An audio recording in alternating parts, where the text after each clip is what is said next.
اعلان بالفور 1917 یہودی آباد ہونے شروع ہو گئے، اور اصل میں اسی کے لیے خلافت کو منسوخ کرایا گیا۔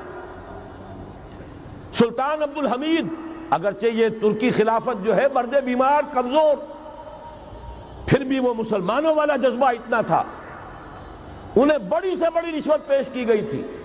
ظاہر بات ہے یہودیوں سے بڑھ کر رشوت دینے والا کون ہو سکتا، جن کے ہاں ایسے بینکر ہوں جو 40 بلین ڈالر کا ایک چیک لکھ سکیں۔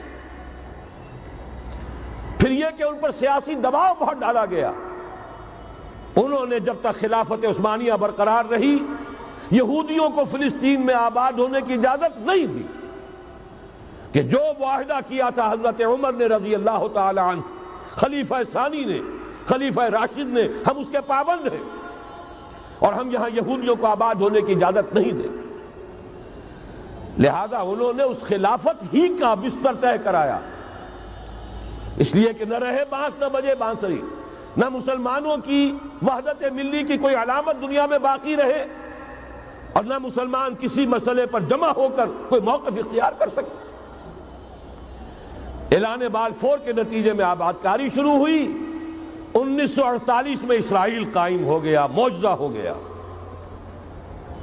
1967 میں اس کی توسیع ہو گئی۔ اس میں ایک بات اور بھی عرض کر دوں، یہ سارا کس طور سے ہوا ہے کام؟ آپ نے زائنزم کا نام تو سنا ہے، صہیونی تحریک۔ خود اس کا جو بابا آدم تھا، آرڈر آف الومیناٹی، 1776 یکم مئی یہ نظام قائم کیا وائساپ نے، اور اس نظام کے تحت فری میسنری اور lodges of the great Orient قائم کیے گئے۔ یہ سارا ہتھ کنڈا وہ ابلیسی نظام، اس کی تفصیل ایک کینیڈین آتھر نے لکھی ہے کتاب میں، پاونز ان دی گیم۔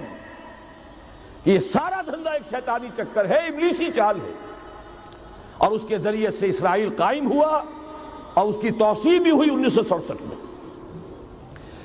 اب یہاں تک پہنچنے کے بعد ان کے پیش نظر بقیہ دنیا کی تسخیر اور اسے فتح کرنے کا معاملہ ہے، اور سب سے بڑھ کر اسلام کی بیخ-کنی اور اس کا راستہ روکنا، یہ ان کے پیش نظر ہے۔ یریدون لیطفئوا نور اللہ بافواہہم۔ صورت اس وقت کیا ہے؟ یورپ اور امریکہ سے آپ مشرق کی طرف آئیے، پہلے عالم عرب ہے، عرب مسلم ورلڈ۔ مجھے یہ کہتے ہوئے سخت دکھ ہو رہا ہے، پورا عالم عرب وہ فتح کر چکے، وہ عرب ممالک کے جو اسرائیل کے ساتھ کسی میز پر بیٹھ کر گفتگو کرنے کو تیار نہیں تھے۔ آپ دیکھ رہے ہیں کہ لائن لگ گئی۔ کبھی صرف انور سادات نے ریکگنائز کیا تھا، پوری دنیا میں شور مچا تھا، اس پر لعنت ملامت ہوئی تھی۔ اب تو ایک ایک کر کے، وہ شاہ حسن ہو چاہے شاہ حسین ہو، اب تو وہاں سے ویزے ختم ہو رہے ہیں۔ سعودی عرب اور امارات، انہوں نے جو کچھ کاروباری بندشیں لگائی ہوئی تھی وہ ختم کر دی گئی، ان میں نرمی پیدا کر دی گئی۔ یہ صورتحال ہے کہ واقعتاً ان کی جو عالمی تسخیر کا پروگرام ہے وہ آگے بڑھ رہا ہے، اور بدقسمتی سے امت مسلمہ کا جو قلب ہے، اس امت کا قلب امیین پر مشتمل ہے۔ هو الذی بعث فی الامیین رسولا منہم یتلو علیہم آیاتہ ویزکیہم الی آخر الآیہ۔ حضور بھی امی تھے، انہی میں سے تھے صلی اللہ علیہ وسلم، لیکن آج وہ قلب جو ہے عالم اسلام کا، وہ یہودیوں کے شکنجے میں کسا جا چکا ہے۔ اکثر وہاں کے جو حکمران ہیں، امریکہ کے ایجنٹ ہیں، سٹوجز۔ یہ حالات جہاں تک عالم عرب کا تعلق ہے، تلخ حقائق ہیں جو بیان کر رہا ہوں، اس لیے کہ آپ کے سامنے رہنا چاہیے۔ یہ جو اقبال نے کہا کہ دنیا کو ہے پھر مار گئے روح و بدن پیش، ابلیس نے پھر اپنے درندوں کو ابھارا، اللہ کو پا مر دیے مومن پہ بھروسہ، ابلیس کو یورپ کی مشینوں کا سہارا۔ یہ دوبارہ ایک بہت بڑے پیمانے پر حق و باطل کا گھمسان کا رنگ پڑنے والا ہے۔ ملاحم کی جو حضور صلی اللہ علیہ وسلم نے پیشین گوئیاں فرمائی، الملحمۃ العظمی، تاریخ انسانی کی عظیم ترین جنگ جو ابھی آنے والی ہے، اس کو سمجھ لیجئے اچھی طریقے سے کہ اس میں جو قوتیں ایک دوسرے کے مقابل آ رہی ہیں وہ کون سی ہے۔ نیو ورلڈ آرڈر کہنے کو امریکہ کے زیر قیادت ہے، حقیقت میں امریکہ خود یہودیوں کے پنجے میں ہے۔ یہ وہی ابلیسی طاقت ہے جو آگے بڑھ رہی ہے۔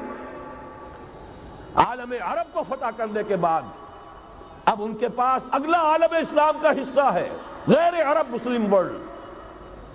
ایران ہے، اس کے شمال مشرق میں ترکستان ہے، روسی اور چینی، مشرق میں افغانستان ہے، پاکستان ہے۔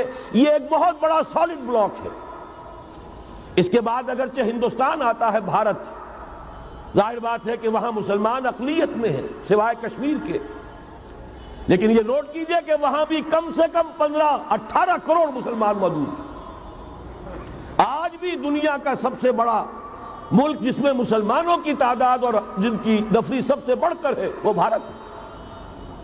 اس کے بعد پھر انڈونیشیا، ملائیشیا ہے، اس سے آگے ہے پھر فار ایسٹ، ابھی انہیں فتح کرنا ہے۔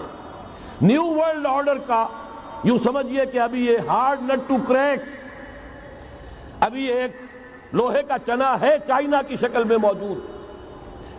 اور مجھے یاد آ رہا ہے ڈی گال کے الفاظ بہت سے لوگوں نے سنے ہوں گے، اس نے کہا تھا کہ ہم نے خام خواہ روس کو اپنا دشمن بنا لیا ہے، وہ تو ہمارا بھائی ہے، وائٹ ریسس، وہ تو بنیادی طور پر یورپین قوم ہے۔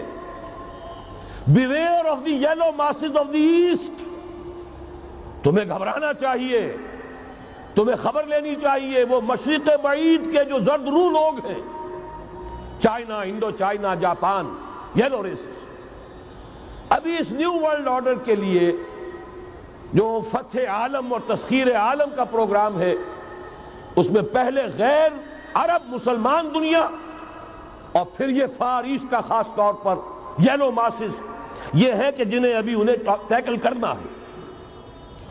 اور اسی لیے میں عرض کرنا چاہتا ہوں، حقائق ہمارے سامنے رہنا چاہیے۔